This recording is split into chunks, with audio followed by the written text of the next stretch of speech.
Centroamérica entre autoritarismos e ilusiones. Un podcast dirigido por los historiadores Víctor Hugo Acuña y Héctor Lindo, en colaboración con la Fundación Heinrich Böll Stiftung y las radioemisoras de la Universidad de Costa Rica. En esta temporada de 4 episodios, el historiador y profesor emérito de la Universidad de Fordham, Héctor Lindo, y el historiador y profesor emérito de la Universidad de Costa Rica, Víctor Hugo Acuña, establecen un vínculo entre los jóvenes actuales y aquellos jóvenes del pasado. Se acercan con perspectiva histórica a sus luchas políticas y sus experiencias personales en regímenes autoritarios. A través de este viaje, ahondan en sus fracasos y triunfos de democratización, de justicia social y de lucha por la consecución de los derechos humanos. Centroamérica es un puente biológico entre América del Norte y América del Sur. La vasta riqueza de su biodiversidad, que incluye el Mar Caribe y el Océano Pacífico, volcanes, montañas, bosques y un sinfín de microclimas, hacen de sus selvas un lugar lleno de vida. Entre un 7 y un 12% de la biodiversidad global se concentra en nuestro territorio. Sin embargo, nuestra región es vulnerable no solo por las consecuencias del cambio climático, sino también por un modelo de sobreexplotación de la naturaleza que ha traído consigo consecuencias catastróficas. El estrés hídrico, la contaminación del agua y del suelo, la deforestación y la pérdida de biodiversidad son apenas algunos ejemplos. Frente a esta situación, muchos han alzado la voz. Se han organizado en contra de poderosísimos intereses nacionales e internacionales, e incluso algunos lo han pagado con la propia vida. Según la organización Global Witness, en 2023, 196 personas fueron asesinadas en todo el mundo por defender el medio ambiente. En total, 314 personas defensoras murieron asesinadas en Centroamérica entre 2012 y 2023. De ellas, más de la mitad, 161, eran indígenas y 18 afrodescendientes. Las luchas medioambientales en Centroamérica han sido objeto de fuerte represión por gobiernos autoritarios y lamentablemente la mayoría de los crímenes cometidos contra los defensores y las defensoras del medio ambiente siguen impunes hasta el día de hoy. De igual manera, la lucha por un medio ambiente sano y limpio es una causa hermana de las luchas por los derechos humanos en Centroamérica. Es por esto que hoy hemos invitado a la lideresa maya guatemalteca, María de Pedro, ganadora del Premio Ecuatorial del Programa de las Naciones Unidas para el Desarrollo y promotora de prácticas agroecológicas. Así como a Carolina, una activista salvadoreña a quien le hemos dado un nombre ficticio para proteger su identidad. El biólogo nicaragüense Amaru Ruiz, presidente de la Fundación del Río, exiliado y apátrida, expulsado de su nacionalidad por el régimen Ortega Murillo, también nos acompaña hoy, así como el activista ambiental costarricense Henry Picado. Hoy hablaremos sobre por qué y cómo las luchas medioambientales se entrelazan con otras reivindicaciones sociales y las consecuencias que sufren sus defensores. Bienvenidos y bienvenidas a Centroamérica, entre autoritarismos e ilusiones. Yo soy el historiador Héctor Lindo Fuentes. Y yo soy el historiador Víctor Hugo Acuña.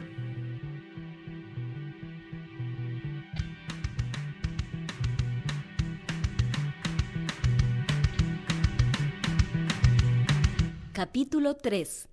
El medio ambiente o la vida. Es un gusto, Víctor Hugo, reunirnos de nuevo.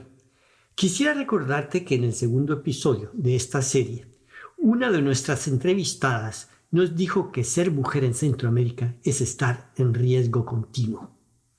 Esta afirmación no es sorprendente por la violencia múltiple y estructural que sufren las mujeres, pero quizás llame a reflexión que lo mismo se puede decir de las personas ambientalistas centroamericanas. Se trata de personas que velan por el bienestar de sus comunidades, de su país y del planeta en general, es decir, defensores y defensoras que se han puesto al servicio de la sobrevivencia de la humanidad en este momento urgente de cambio climático y de crisis ambiental, y que deben convivir con el miedo y la inseguridad cuando en realidad deberían ser reconocidas por su aporte a la humanidad y a la naturaleza. En ese sentido, la contribución de los pueblos originarios no solo es invaluable, sino también indispensable. Muy buenos días, mi nombre es María Pedro de Pedro, soy del área Canjobal. Actualmente soy gerente administrativa de la Asociación de Mujeres para el Desarrollo Integral Pichoncono. Somos parte de la red UTSCHE. María es una respetada dirigente comunal con más de 20 años de experiencia que impulsa el fortalecimiento de las prácticas agroecológicas de siembra desde los saberes ancestrales de la civilización maya. Pero dejemos que sea ella quien nos cuente sobre el porqué y el cómo de su liderazgo. Desde mi punto de vista como mujer, en primer lugar, para contextualizar nuestras acciones a nivel comunitario, somos una asociación eminentemente ambientalistas, agrícolas y forestal. ¿Por qué? Porque nosotras las mujeres somos las que somos más afectadas por la escasez del agua, la escasez de la leña. Entonces de ahí surgió la iniciativa en nuestro sector también cómo podemos contribuir para la conservación y protección de nuestro medio ambiente. Y en cuestiones agrícolas, también la madre tierra se está deteriorando por tanto uso de agroquímicos, insecticidas. Entonces también nuestro enfoque actual es la parte agroecológica. Todo tiene una relación en cuanto a nuestra salud, en cuanto a nuestra economía. María nos habla de agroecología, un sistema integrado que combina ciencia, práctica y movimientos sociales para promover formas de agricultura sostenibles. Su trabajo es muy amplio porque se ocupa tanto de la agricultura como de la protección de los bosques. Por tantas labores que realiza, quisimos preguntarle a María, ¿de qué forma la condiciona en su trabajo la realidad política de Guatemala? Por supuesto, en una parte, en Guatemala, existen varios programas. Ahí está la ley forestal, ahí está también la ley de la agricultura familiar, pero que de alguna manera estas leyes han sido creadas de acuerdo a los intereses del sector político del monopolio que existe. No así como pueblos indígenas hemos sido partícipe en la formulación, en la evaluación y en cada uno de los programas que se crea en el país. Hablemos en salud, en educación, en medio ambiente. Porque para nosotros, por ejemplo, en cuestión de medio ambiente, esto afecta. Una parte beneficia porque hay dos programas que estamos manejando. El programa de Probosque y el programa de PIMPEP. El de Probosque se trabaja más con escrituras registradas y al mismo tiempo más con terratenientes. El programa PIMPEP parece un programa de incentivos forestales con pequeños poseedores de tierras, pero que también trabaja con la población indígena, donde también somos minifundios, no tenemos suficientes terrenos. Uno de los grandes desafíos que hay en esos es una gran diferencia en esos dos programas. La asignación de presupuesto casi es similar entre el Probosque y el PIMPEP, pero en el programa PIMPEP hay más demanda de ingreso de proyectos y es donde ahí se ve limitado la asignación de presupuesto. Afecta muchísimo porque nuestra gente trabaja. Ya hemos trabajado con nuestras comunidades porque estos programas tienen un proceso, ¿verdad? El proceso de la socialización, la promoción, la medición de las áreas, la elaboración de los planes de manejo por parte de nuestro equipo técnico, el trabajo que realiza nuestra propia gente, hacer sus rondas, sus podas, más que todo las rondas. Y ya hicieron un trabajo y cuando no hay presupuesto para el pago de estos incentivos, pues nuestra gente tiene que esperar mucho tiempo. Entonces, esto pasa por la falta de voluntad política en cuanto a la ampliación de asignación de presupuestos anuales.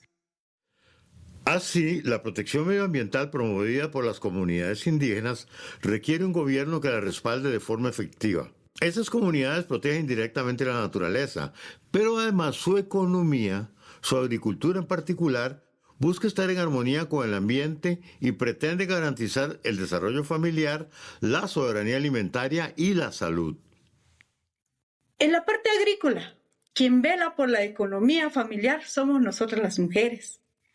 Quien sabe también el desarrollo de nuestros niños en nuestros hogares, en nuestras comunidades, somos nosotros las mujeres. Y estamos trabajando con la producción local, la importancia de una interrelación entre todo. La parte forestal, en caso nuestro, lo hemos rescatado también nuestras especies nativas. ¿Por qué? Porque eso genera hojastra. Trabajamos la parte pecuaria. Se genera estiércol. Con toda esa interrelación que hay, procesamos nuestros abonos orgánicos. Teniendo nuestros abonos orgánicos, implementamos nuestros huertos familiares.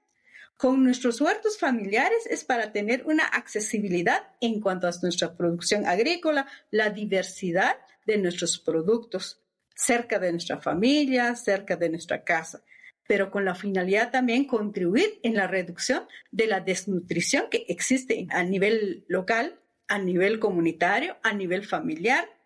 También empoderarse en cuanto al proceso, cómo se trabaja, pero al mismo tiempo también contribuimos en la economía familiar. Algo muy importante es que son productos locales, son productos frescos, son productos agroecológicos y son productos nutritivos para nosotros. Entonces, en esta parte, pues hemos hecho una interrelación de un trabajo más profundo, ¿verdad? La parte ambiental, la parte agrícola y también la parte de la conservación de fuentes de agua, ¿verdad?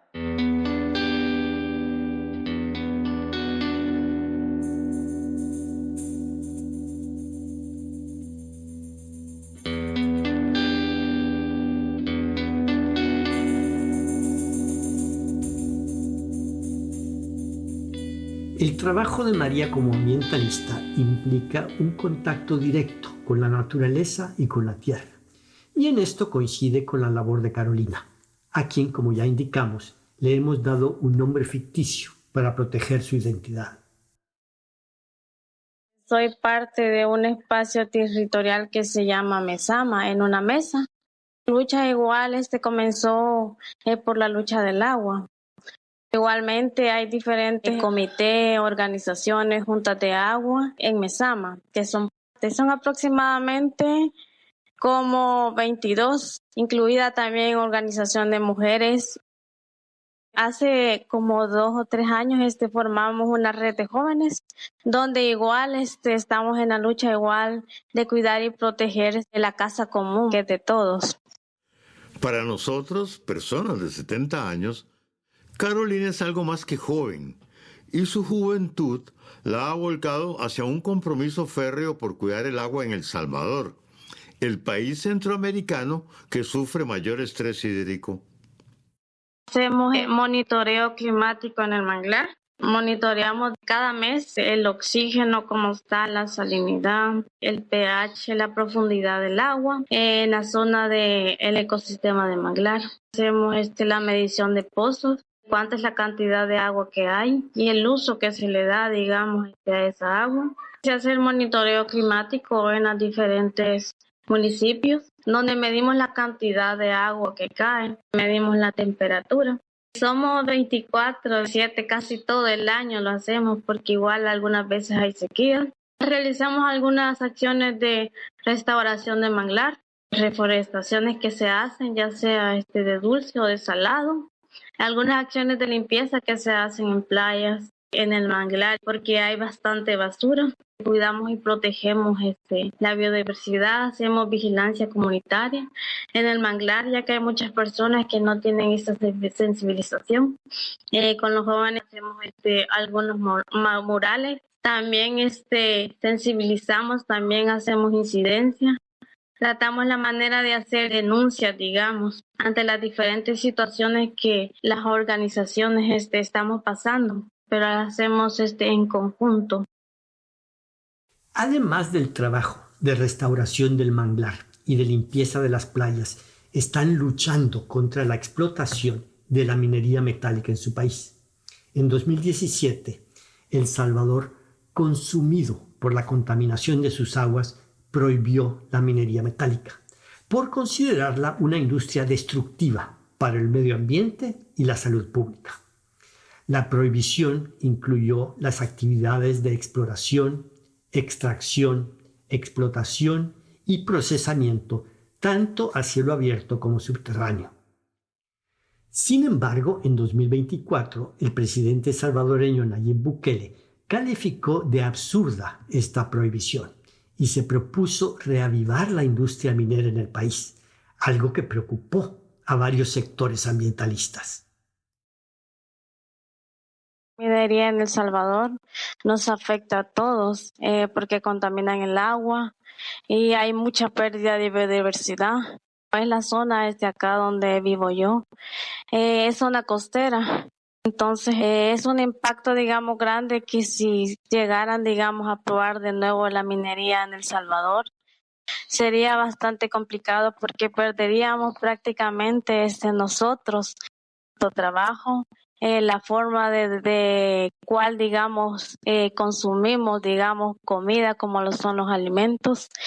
Acá viven las personas de la pesca. Entonces, es bastante complicado pensar de que hay una minería de nuevo en El Salvador, ya que perderían todos nuestros recursos naturales que tenemos, que no queremos una minería en El Salvador que nos contamine y que nos mate. Luchar contra la implantación de la minería metálica implica oponerse al gobierno y afectar intereses poderosos. Recordemos que a raíz de esa inseguridad constante, Carolina tiene miedo de ser identificada. Sí, me he sentido insegura siempre. En la lucha que andamos es bastante difícil y complicada. Pero a la misma vez igual me llaman la atención las diferentes luchas de diferentes mujeres, de diferentes jóvenes, diferentes personas mayores, adultas, que tienen unos conocimientos grandes, que no se han dejado vencer, que siguen en la lucha. Eso me ha llamado la atención bastante, seguir adelante, aunque sea difícil. Yo tengo que pensar también por mí y por los demás, por mis hijos e hijas, por los diferentes jóvenes que a veces no saben y no conocen, digamos, la problemática, las cosas que están pasando en nuestro país.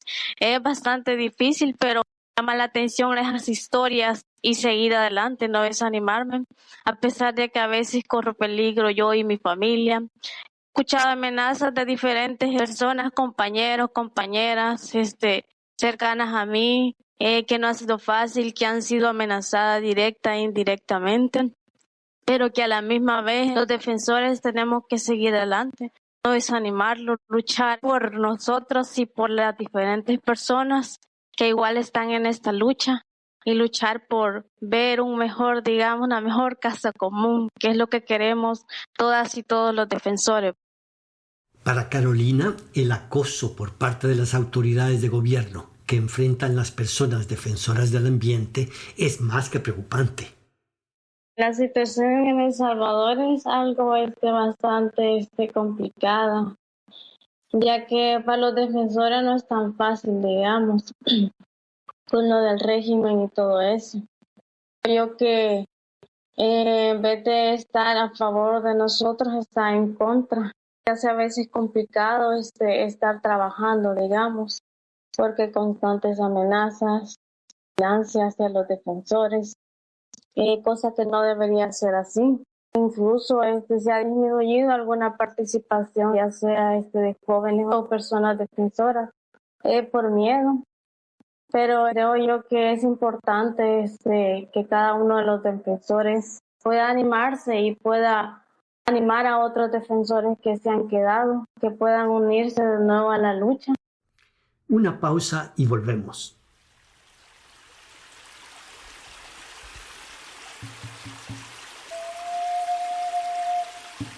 La historia no es meramente el recuento del pasado. Es sobre todo la presencia de ese pasado en nuestras vidas y aspiraciones. La historia nos permite poner una mirada crítica en el presente e imaginar mundos distintos y mejores. Por eso, para comprender mejor nuestra Centroamérica, te invitamos a escuchar el podcast Centroamérica, el presente y sus pasados.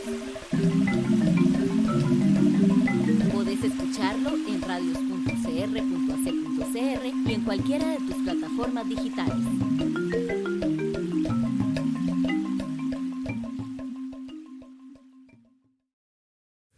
Estamos de vuelta con el episodio. Como les contábamos, La inseguridad y las amenazas son una constante para los defensores medioambientales. Le preguntamos a María de Pedro en Guatemala al respecto, ahora en tiempos del llamado Pacto de los Corruptos, un acuerdo entre facciones del poder político, económico y judicial que se enraizó durante los periodos del presidente Jimmy Morales y del presidente Alejandro Giammattei, cuyo gobierno evidenció un profundo deterioro institucional. Por supuesto, siempre hay ciertos temores. Por ejemplo, cuando tengo que abordar estos temas ya a nivel nacional, cuando he tenido la oportunidad o cuando me toman en cuenta en cualquier entrevista, pues siempre se me cruza en la mente después de cada evento, ¿verdad? El riesgo de la integridad física, que uno sabemos muy bien que no hay mucha seguridad de la protección de los que abordamos estos temas y a veces es muy sensible la persecución.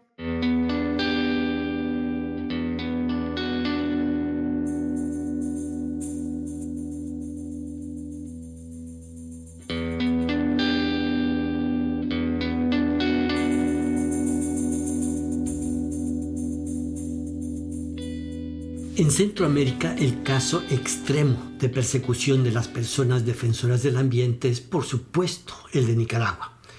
Como se sabe, allí impera una dictadura feroz que ha reprimido brutalmente a todo tipo de organizaciones sociales y políticas, y entre ellas a las agrupaciones ambientales.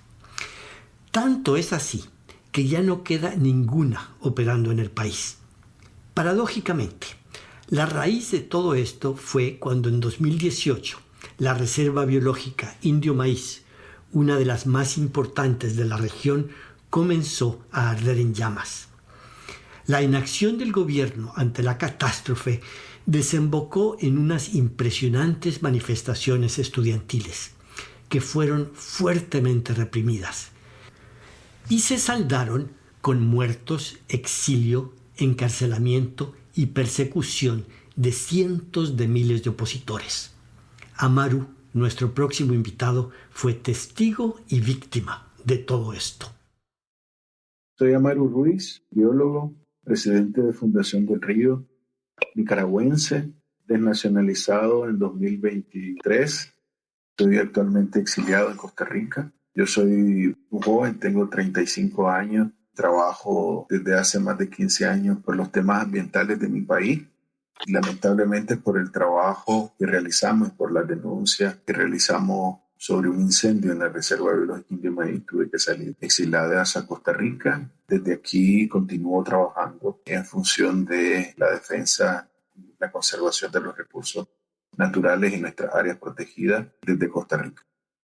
Mira, la situación en Nicaragua... Estamos viviendo en una dictadura. El régimen de Ortega Murillo ha criminalizado la labor de los defensores ambientales y de los defensores de los derechos humanos. Esto ha significado en el cierre del espacio cívico. La organización que yo dirigía fue cancelada, su personería jurídica. Eso hizo que también mi integridad estuviera en riesgo y yo tuve que tener que salir fuera del país. Eso es uno de los primeros impactos importantes que genera esas violaciones de los derechos humanos por parte del régimen de Ortega Murillo. Además de esto, es desconectarse con tu familia, desconectarse con tus amistades, con todo un contexto social, con tu propio país. Luego de esto, y por continuar trabajando sobre esta temática desde el exilio, también el régimen me criminalizó a través de y estableció una orden de captura en contra mía por el tema de denunciar las masacres en las comunidades indígenas y afrodescendientes que estaban ocurriendo en Nicaragua. Eso significó el cierre de mis cuentas personales en el país. Eso significó una acción también de criminalización en contra de mi persona.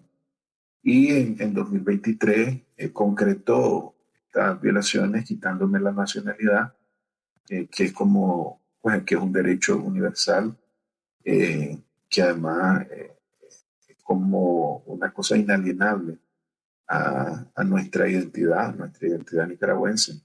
Eso tuvo implicaciones en términos de pérdida de mi documentación, pérdida de mi patrimonio, pérdida de,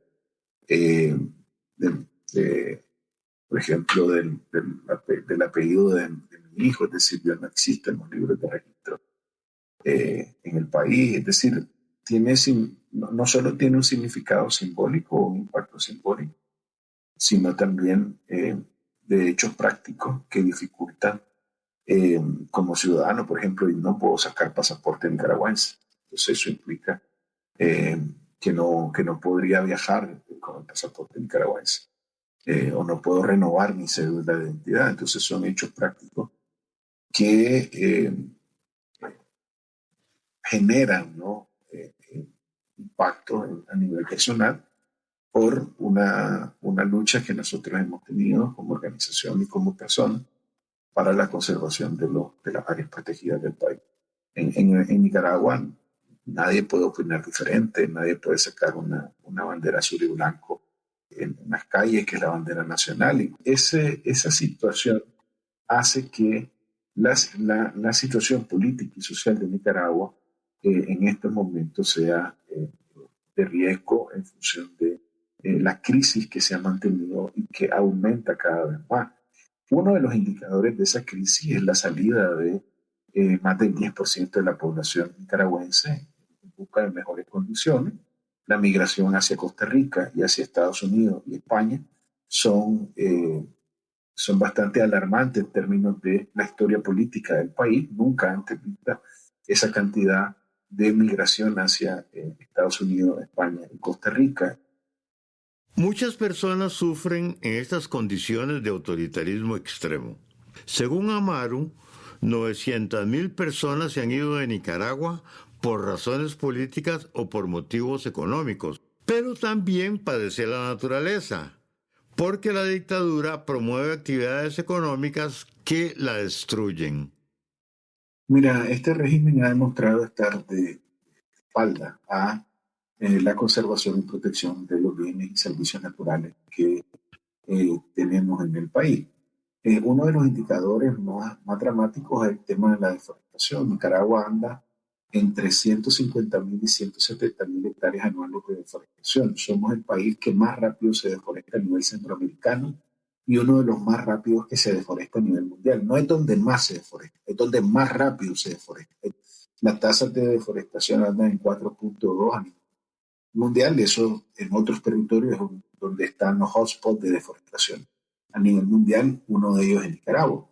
Y además el modelo neoextractivista impuesto por el régimen de Ortega Murillo ha generado saqueo y despojo de los bienes y servicios naturales del país. Y eso se ha trasladado al Caribe nicaragüense, donde están las mayores áreas de conservación de bosque del país y donde están los territorios culturados de los territorios indígenas y afrodescendientes. Eso ha conllevado a un aumento de las invasiones, ha aumentado también las zonas y las áreas de pasto. Andamos más o menos en 6.5 millones de cabezas de ganado y cada cabeza de ganado en nuestro país utiliza una manzana de tierra. Es decir, hay una actividad ganadera extensiva, de carácter extensivo, que genera desplazamiento de las poblaciones locales. Tenemos empresas de monocultivos que son promovidas por el propio régimen. Tenemos la mayor cantidad de concesiones mineras que se han instalado, promovido desde el régimen de Ortega Murillo, y ahora entran en capital chino dentro del país a este negocio del oro. Y eso te demuestra cómo el modelo neoextractivista también ha sido un modelo depredador, destructor de los bienes y servicios naturales, y ha generado procesos de desplazamiento. Tenemos situaciones de las principales áreas protegidas del país. En el caso de Cozaguas ha perdido más del 50% de su cobertura forestal. En el caso de Indio Maíz, alrededor de un 30% ha sido afectado de diferentes maneras, por incendios, por invasiones, por cambio de uso de suelo, por contaminación.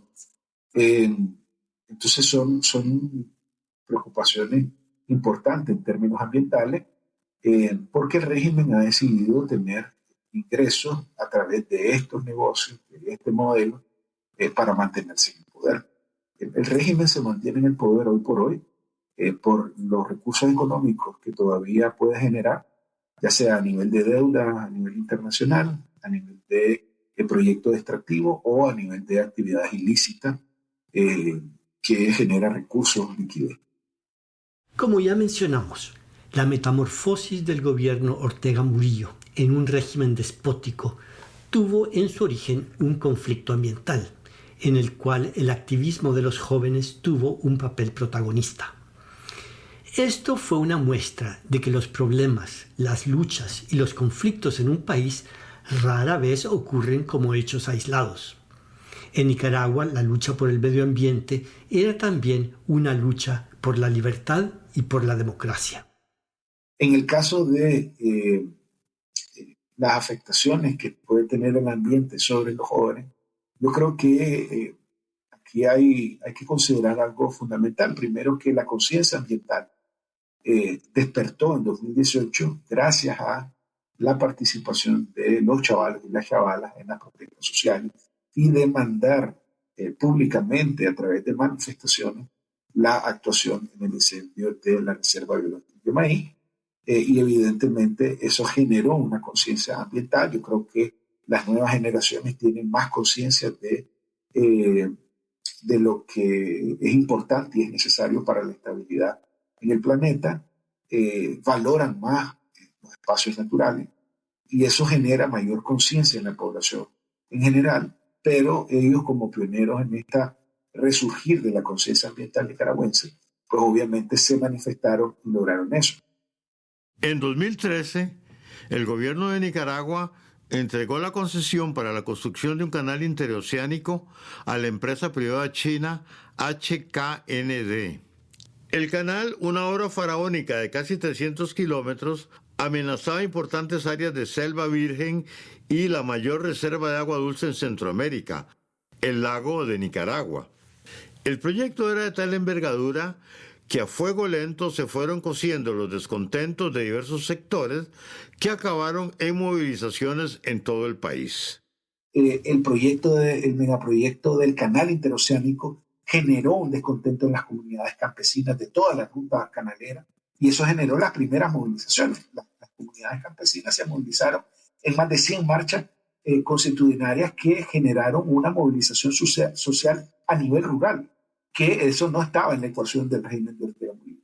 Entonces, eso generó una serie de desencantos, de rechazo, de resentimiento que explota en abril de 2018. Y esa explosión social hace que diversos sectores se movilicen espontáneamente hacia las principales ciudades del país para mostrar su rechazo. Y luego de eso, obviamente, la represión estatal se manifestó a través de la operación limpieza, lo que generó que la población se atrincherara y se generaran bloqueos de carreteras, y ya eso es parte de la historia más reciente, donde hubo un resentimiento y hubo una explosión social en función de ese desencanto que se generó, que traía estos hitos históricos que generaron esta explosión social autoconvocada.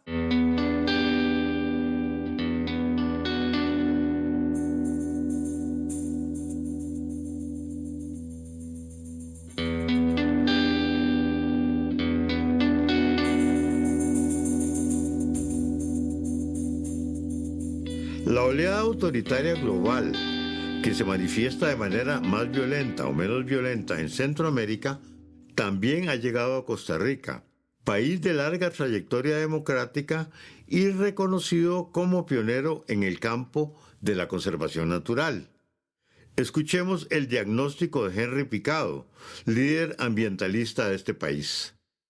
Mi nombre es Henry Picado, soy ecologista, soy también trabajador del Centro Nacional Especializado en Agricultura Orgánica y he tenido una militancia de alrededor de 25 años o más en estos temas de la defensa de los ecosistemas, pero sobre todo de las comunidades que dependen de esas, y hemos visto en este caminar la necesidad que tiene todo este ecosistema organizativo de tener medios de comunicación propios y extender el mensaje a las personas que no están familiarizadas con las temáticas ambientales, sobre todo desde una óptica crítica. Porque si bien es cierto, Costa Rica tiene una fama de país que cuida la naturaleza, lo que también es cierto es que muchos de esos enfoques son meramente corporativos y han encontrado un nicho muy importante porque todo este contexto efervescente de manifestaciones comunitarias en defensa de la naturaleza se ha manifestado como en un tipo de proyecto país que Costa Rica se lo debe a las comunidades que han luchado durante muchos años por este tipo de temas. Y no para nada se lo debemos a los gobiernos o a la institucionalidad que muchas veces está del otro lado. Entonces, si bien es cierto, la institucionalidad ahora, o hace unos años, ahora menos, pero ha tenido un papel importante en la conservación de la naturaleza, eso no ha sido gratuito. Inclusive han habido muertos y muertas en este proceso de defensa de la biodiversidad y defensa de la vida. Y por esa misma razón de agroecología y al mismo tiempo vincularme con otros procesos latinoamericanos como es la Alianza Biodiversidad y su revista, que tiene un trayecto mucho más largo y en el que yo me sumé nada más, pero que ha enriquecido muchísimo en términos de discusión sobre ecología política a nivel nacional. Henry nos refiere la situación del movimiento en el marco del gobierno de Rodrigo Chávez, un populista de derecha que pretende enrumbrar a Costa Rica, hasta ahora sin lograrlo, en el mundo de los gobiernos autoritarios surgidos en los últimos años en América Latina. De las primeras cosas que hizo el gobierno de Franz Stauffenberg-Cápara cuando llegó a ser ministro en esta administración Chávez Robles fue tratar de, número uno, quitar la participación política de las organizaciones sociales dentro de las comisiones que existen en el Ministerio de Ambiente y Energía. Este es el caso de la CONAGEBIO, donde evidentemente le incomoda tener la voz crítica de la Federación Ecologista, en este caso, que representamos yo y otra compañera ahí.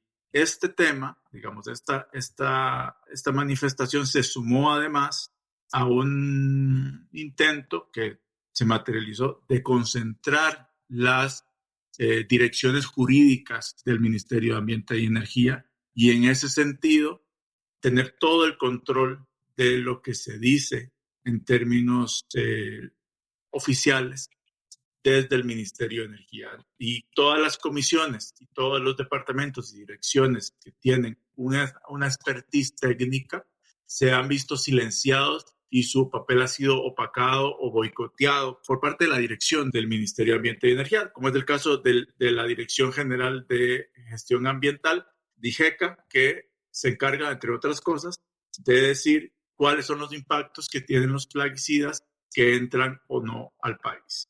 Entonces, para resumir, este recrudecimiento y este empobrecimiento de la democracia que estamos viviendo en este momento afecta directamente a la naturaleza, a los derechos de las comunidades y también a las organizaciones ambientales directamente porque nos sacan de la discusión política, nos intentan silenciar, pero al mismo tiempo, que es también muy grave, todos los órganos técnicos que tenemos en el Ministerio de Agricultura, en el Ministerio, perdón, de Ambiente y Energía, han sido boicoteados. Y las decisiones que deberían de estar basadas en la ciencia y la técnica están ahora siendo solo tomadas a niveles políticos. Y por eso vemos el desastre de Gandoca Manzanillo. Henry alude a la deforestación progresiva que ha venido sufriendo Costa Rica en 2024, concretamente en el Refugio Nacional Gandoca Manzanillo, ubicado en el Caribe costarricense. Vemos una direccionalidad del ministerio que obedece a intereses económicos meramente. Esas decisiones que deberían de ser técnicas y que deberían de gozar de robustez científica, han sido vaciadas de contenido y ahora hemos tenido, digamos, esta erosión profunda de lo que podría estar siendo, digamos, uno de los primeros pasos hacia la privatización del esquema de conservación de la naturaleza en Costa Rica, de los parques nacionales, de la biodiversidad, y que ya ha sido manifiesta en algunas de las entrevistas por el señor Franz Zappenbach, que está anuente a abrir a los intereses privados los parques nacionales de este país. En 2024, en la excepcional Costa Rica, las personas del movimiento ambientalista también han pagado un costo en sus luchas. Debo decir que no, necesariamente no hemos tenido ataques, yo no he tenido ataques directos en términos personales, pero sí compañeros y compañeras que se dedican y que tienen, digamos, mayor vulnerabilidad porque son referentes comunitarios. Sí han recibido persecución, han sido vigilados por parte de la DIS, han tenido un gran acoso laboral, digamos, han llegado a sus trabajos personeros amenazando a las personas que son activistas, sobre todo defensoras del agua contra los plaguicidas. Este contexto, digamos, de violencia y las declaraciones que hace el señor Chávez hace que se envalentonen este tipo de acciones y las personas se vean legitimadas para usar la violencia contra los activistas y las activistas ambientales. Digamos, esto no es nuevo, cumplimos 30 años del asesinato de los activistas de AECO, Oscar Fallas, María del Mar Cordero, Jaime Bustamante y David Maradiaga, 4 activistas de AECO asesinados por haber sacado a un astillero en la zona sur de este país y que murieron en situaciones no esclarecidas. Y bueno, y el Estado, por supuesto, nunca quiso investigar estos asesinatos. 30 años de silencio e impunidad que el movimiento ecologista ha heredado y que arrastramos para también reivindicar nuestra lucha. Y se suma, evidentemente, el asesinato de Jerry Rivera, de Sergio Rojas y otros compañeros y compañeras ecologistas que suman 17 personas asesinadas en este país por defender la naturaleza. En el momento actual, cuando quienes defienden el patrimonio natural del país enfrentan presiones del gobierno, el medio ambiente podría ser víctima de políticas que para Henry Picado constituyen un verdadero retroceso. Las autoridades quieren o plantean el crecimiento económico como única forma de éxito, como única forma de generar valor en la sociedad. Y vemos propuestas ya añejas y que la sociedad costarricense ha desechado en el pasado, como es la explotación petrolera, la explotación minera. Costa Rica logró tener un consenso sobre estos temas y que ahora, digamos, esta administración pretende llevarnos al pasado y pasar, digamos, y retroceder 30 años para ir, digamos, en la dirección contraria hacia donde va el mundo. Entonces, la situación actual de nuestro país en este momento, lamentablemente, es de retroceso.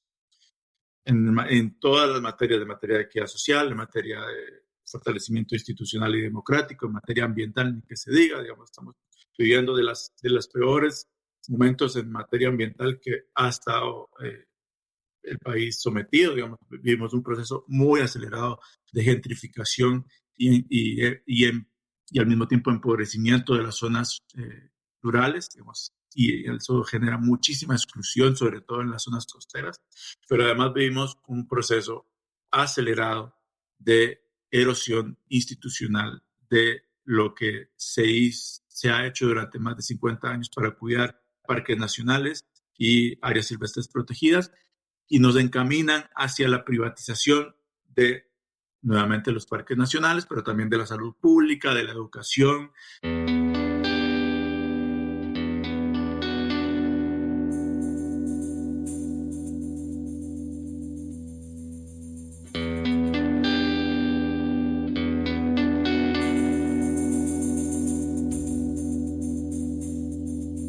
En un contexto global de crisis ambiental y en un medio regional en el cual En Guatemala conspiran fuerzas oscuras contra el gobierno democrático de Bernardo Arévalo.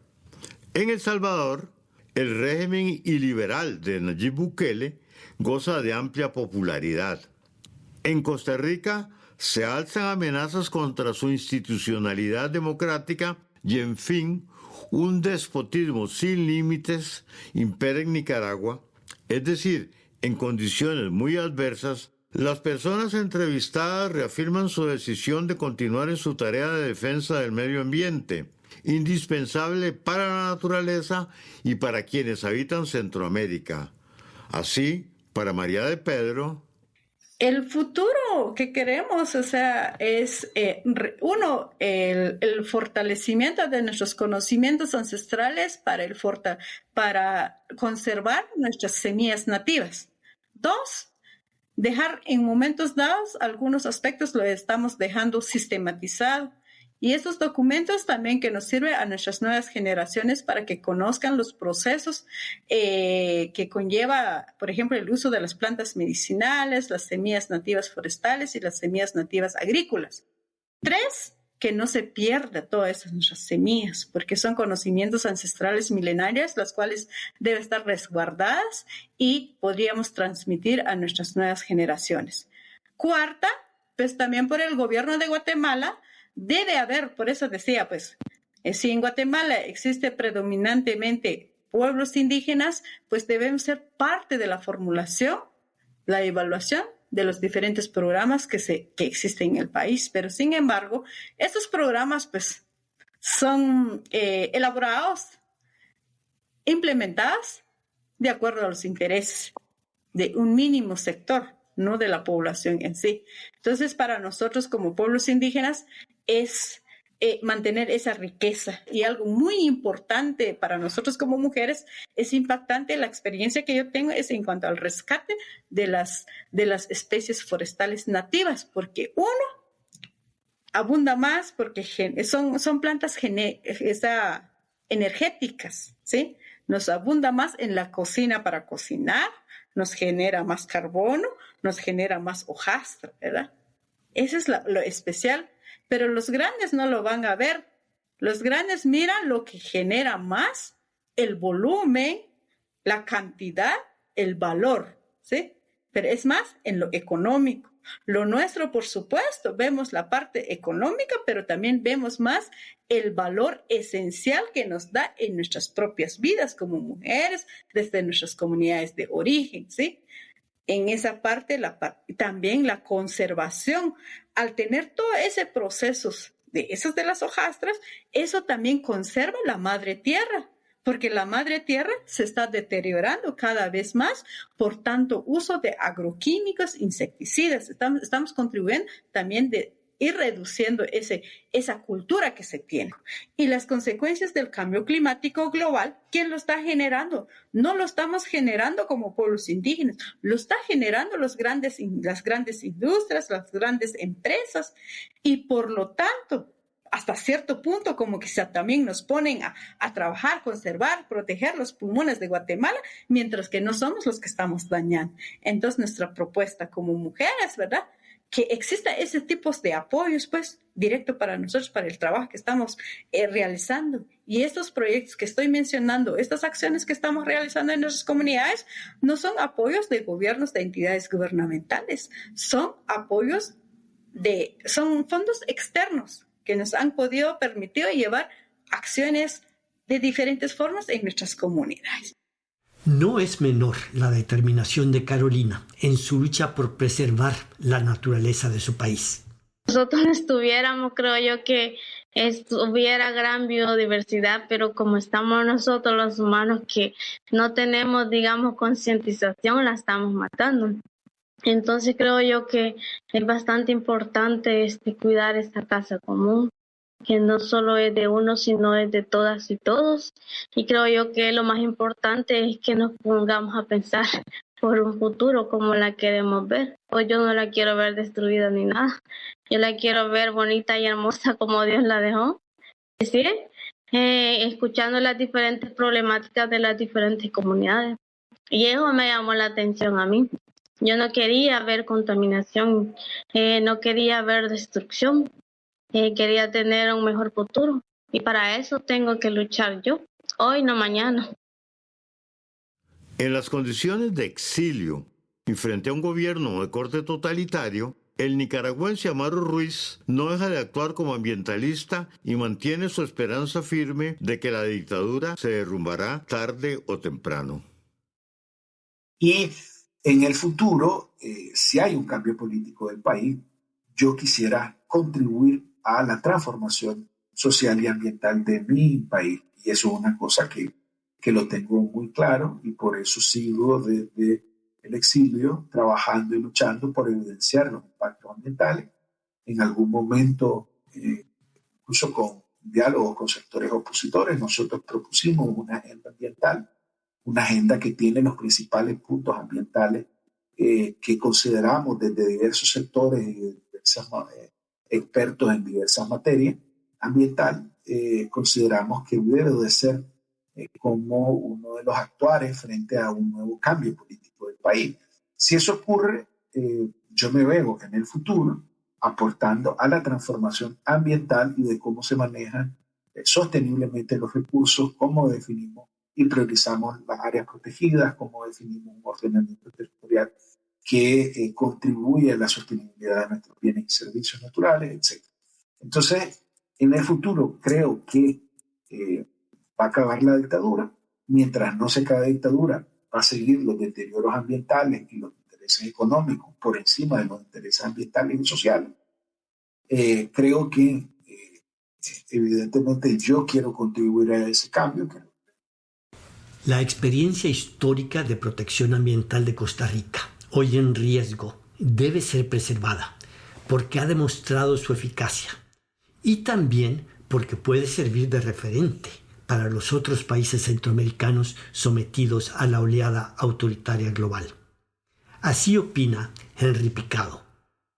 Creemos que el país y Centroamérica se merece un futuro de paz, un futuro próspero y con dignidad. Y creo que Costa Rica ha demostrado que a partir de instituciones públicas fuertes y educación puede generar una sociedad no tan dependiente del extractivismo y al mismo tiempo igualitaria, al mismo tiempo solidaria, buenas propuestas.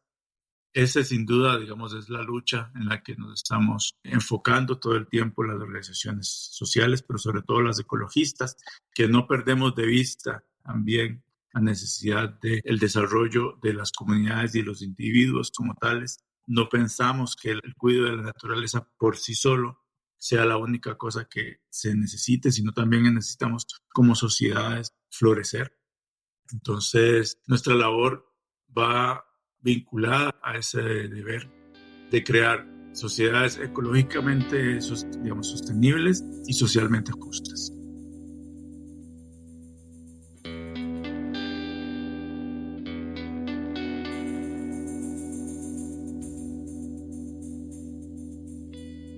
Héctor, hemos llegado al final de este episodio en el cual ha quedado claro que ser ambientalista en Centroamérica comporta riesgos y amenazas, que el autoritarismo que hoy ha invadido la región es letal para la naturaleza, sobre todo en estos tiempos de crisis del cambio climático, y que la destrucción del ambiente promovida por esos gobiernos autoritarios es nociva para las poblaciones y, reiteremos, para los ecosistemas centroamericanos.